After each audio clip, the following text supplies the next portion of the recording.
Selamat malam, sejahtera, shalom Ibu Bapak, Saudara-saudara Jemaat GPB Sejahtera di DKI Jakarta yang diberkati Tuhan. Salam sehat semua. Mari membaca Alkitab. Pembacaan Alkitab kita di malam hari ini terambil dalam kitab 1 Tawarik, pasalnya yang ke-11 dan 12. Siapkan Alkitab kita berdoa. Kami mengucap syukur dan seraya menaikkan pujian bagi kebesaran nama Tuhan Yesus. Karena kami menikmati seluruh perjalanan hidup kami dari pagi hari hingga malam ini, penyertaan dan kasih sayang Tuhan tetap kami nikmati bersama. Saatnya sebelum kami memasuki tidur malam kami akan membaca Alkitab. Karena itu kuatkan tubuh kami dengan kekuatan kuasa Roh Kudus-Mu ya Bapa, sehingga kami semua fokus dalam pembacaan Alkitab. Kami alaskan doa kami di dalam nama Tuhan Yesus, firman yang hidup. Kami berdoa. Amin. Pembacaan Alkitab malam hari ini terambil dari 1 Tawarikh 11 dan 12. Daud menjadi raja atas Israel. Lalu berkumpullah seluruh Israel kepada Daud di Hebron dan berkata, "Ketahuilah, kami ini darah dagingmu. Telah lama ketika Saul memerintah, engkaulah yang memimpin segala gerakan orang Israel. Dan Tuhan Allahmu telah berfirman kepadamu, engkaulah yang harus menggembalakan umatku Israel, dan engkaulah yang menjadi raja atas umatku Israel." Maka datanglah semua tua-tua Israel menghadap raja di Hebron. Lalu Daud mengadakan perjanjian mereka di Hebron di hadapan Tuhan. Kemudian mereka mengurapi Daud menjadi raja atas Israel, seperti yang difirmankan Tuhan dengan perantaraan Samuel. Daud merebut Yerusalem dan menetap di sana. Lalu Daud dengan seluruh orang Israel pergi ke Yerusalem. Itulah Yebus, dan di sana orang Yebus adalah penduduk negeri itu. Penduduk Yebus berkata kepada Daud, "Engkau tidak sanggup masuk kemari." Tetapi Daud merebut kubu pertahanan Sion, yaitu kota Daud. Daud telah berkata, "Siapa lebih dahulu memukul kalah orang Yebus, ia akan menjadi kepala dan pemimpin." Lalu Yoab anak Yeruya yang menyerang lebih dahulu, maka ia menjadi kepala. Lalu Daud menetap di kubu pertahanan itu, sebab itu orang menamainya kota Daud.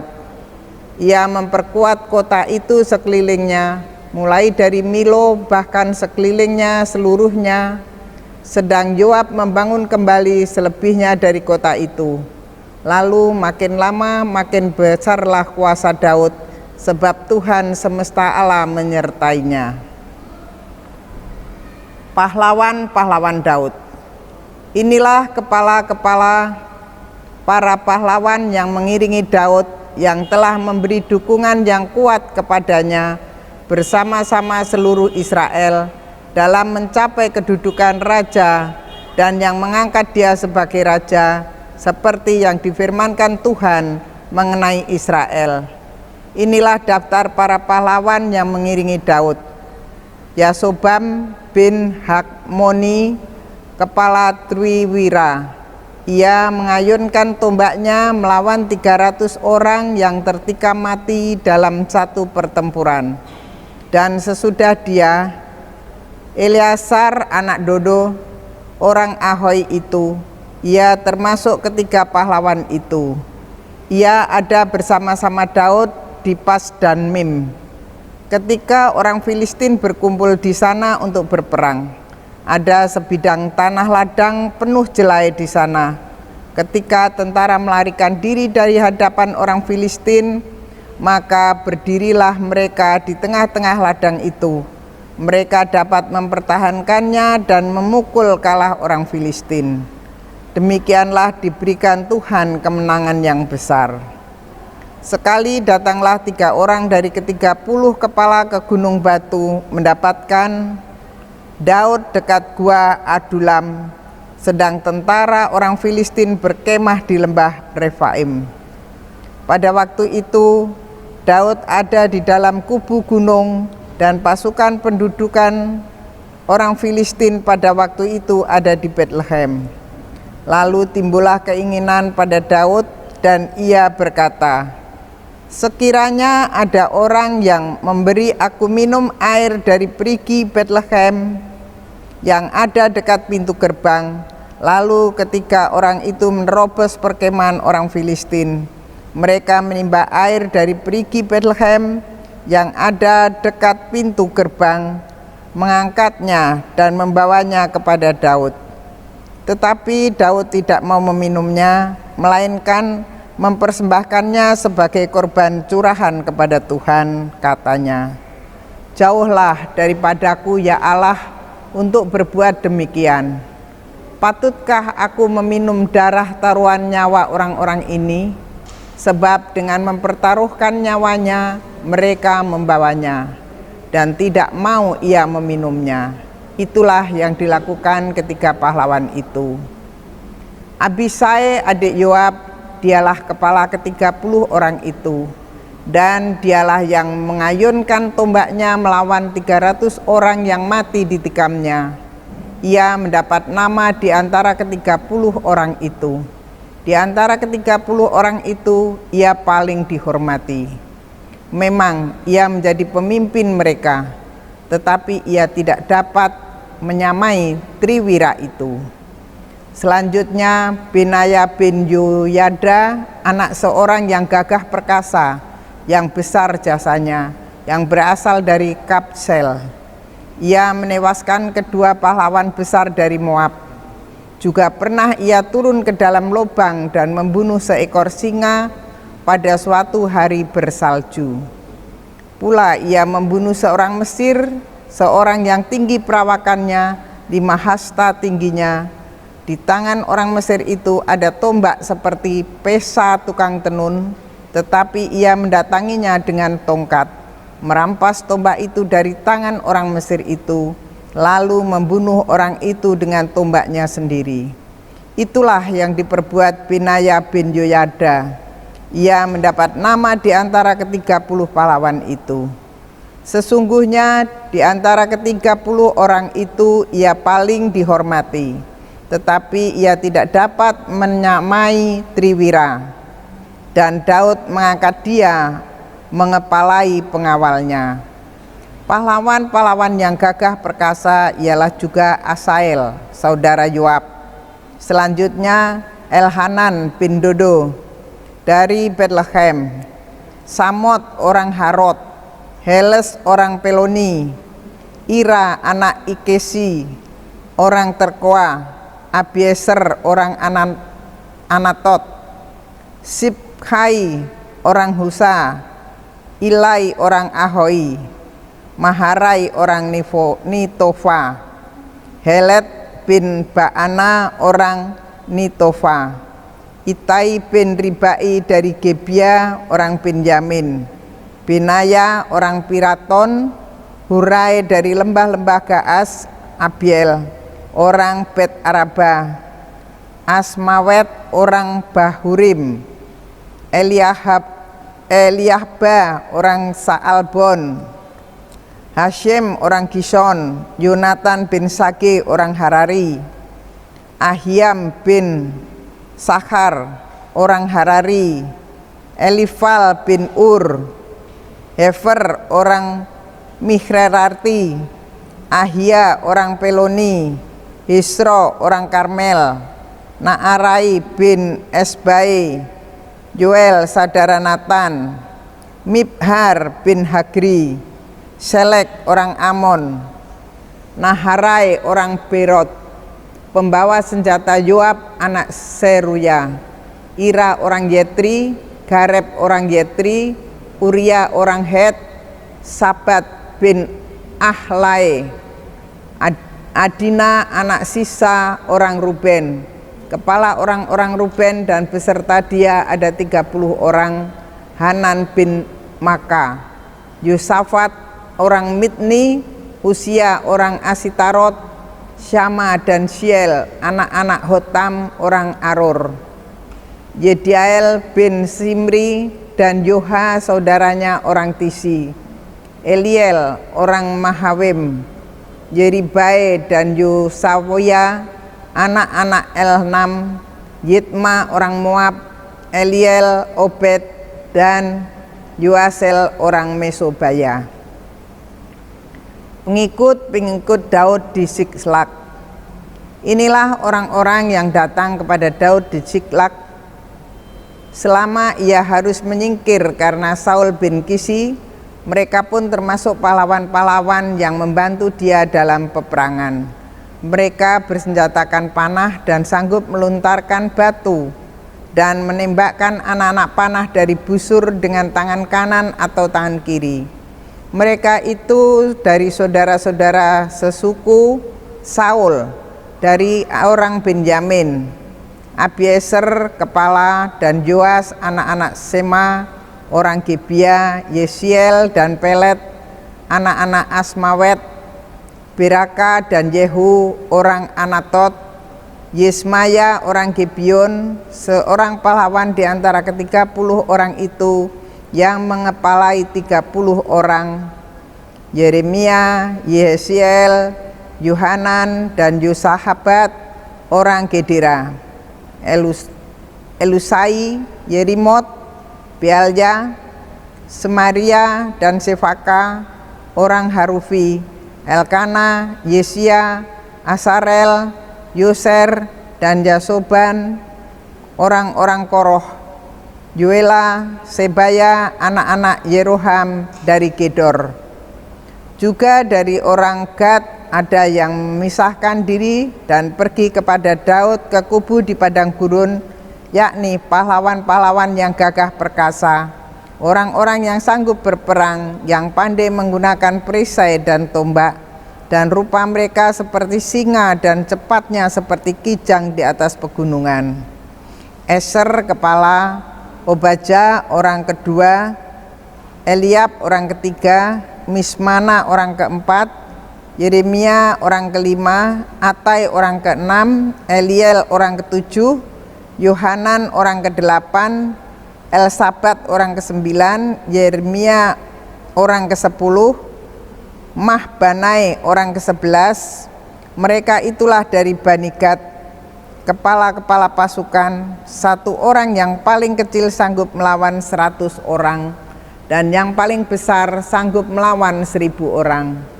Mereka itulah yang menyeberangi sungai Yordan di bulan pertama. Sekalipun sungai itu meluap sepanjang tepinya, dan merekalah yang menghalau seluruh penduduk lembah ke sebelah timur dan ke sebelah barat. Sebagian dari Bani Benyamin dan Yehuda datang kepada Daud di kubu itu. Lalu keluarlah Daud menyongsong mereka. Berkatalah ia kepada mereka, "Jika kamu datang kepadaku dengan maksud damai untuk membantu aku, maka aku rela bersekutu dengan kamu. Tetapi jika untuk menyerahkan aku dengan tipu muslihat kepada lawanku, sedang aku tidak melakukan kelaliman, maka biarlah Allah nenek moyang kita melihat itu dan menghukum kamu." Lalu roh menguasai Amasai, kepala ke-30 orang itu. "Kami ini bagimu, hai Daud, dan pada pihakmu, hai Isai, sejahtera, sejahtera bagimu, dan sejahtera bagi penolongmu, sebab yang menolong engkau ialah Allahmu." Kemudian Daud menyambut mereka dan mengangkat mereka menjadi kepala pasukan.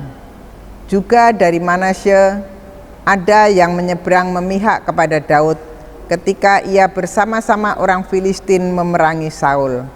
Sebenarnya ia tidak menolong mereka, sebab setelah mengambil keputusan raja-raja kota orang Filistin itu menyuruh dia pergi, katanya, "Mungkin dengan taruhan kepala kita ia menyeberang memihak kepada tuannya Saul." Pada perjalanannya ke Siklag, sebagian dari suku Manasye, Adnah, Yosabat, Yediael, Mikael, Yosabat, Elihu, dan Silitai kepala-kepala pasukan 1000 suku Manasye menyeberang memihak kepadanya. Mereka ini membantu Daud melawan gerombolan, sebab mereka semua adalah pahlawan-pahlawan yang gagah perkasa dan kepala dalam tentara. Dari hari ke hari, orang datang kepada Daud untuk membantu dia, sehingga mereka menjadi tentara yang besar seperti bala tentara Allah. Tentara Daud dari Hebron. Inilah jumlah pasukan bersenjata untuk berperang yang datang kepada Daud di Hebron untuk menyerahkan jabatan raja daripada Saul kepada Daud sesuai dengan titah Tuhan. Bani Yehuda yang mengangkat perisai dan tombak ada 6.800 orang dan yang siap untuk berperang. Dari Bani Simeon, pahlawan-pahlawan yang gagah perkasa untuk berperang ada 7.100 orang. Dari Bani Lewi ada 4.600 orang, ditambah dengan Yoyada, pemimpin kaum Harun, dan bersama-sama dia ada 3.700 orang. Selanjutnya Sadok, seorang pahlawan muda yang gagah perkasa dengan 22 orang pemimpin dari puaknya.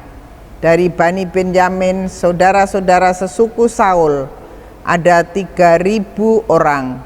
Sampai pada waktu itu kebanyakan dari mereka masih tetap patuh kepada keluarga Saul.